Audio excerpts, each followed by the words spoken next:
तर पहा आज आपण काय शिकणार आहे, मूळ संख्या, त्याला इंग्लिशमध्ये आपण म्हणतो प्राईम नंबर्स. काय म्हणतो? Prime numbers. या प्राईम नंबर्सवर आधारित आपल्याला स्कॉलरशिपला क्वेश्चन्स येतात.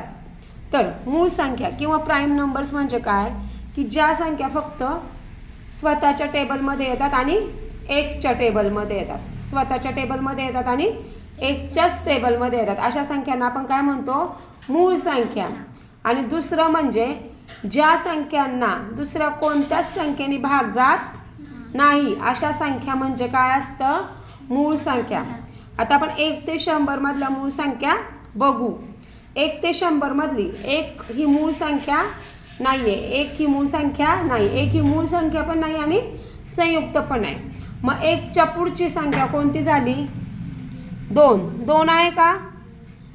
2 ही मूळ संख्या आहे, कारण 2 ही संख्या फक्त 2च्याच पाड्यात आहे आणि तिला दुसरा कोणत्याच संख्येने भाग जात नाही. 2 नंतर 3. 3 ही संख्या पण 3च्याच पाड्यात आहे आणि तिला दुसऱ्या कोणत्या संख्येने भाग जात नाही.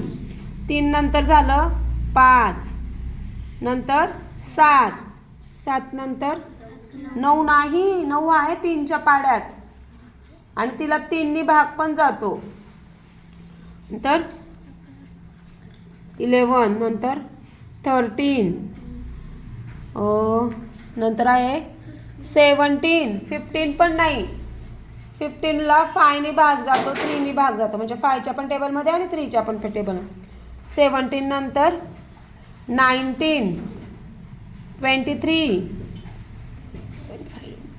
29, 31, नंतर 37,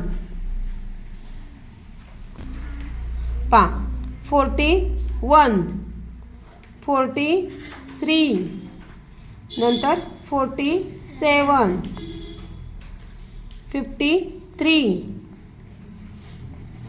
59, 61,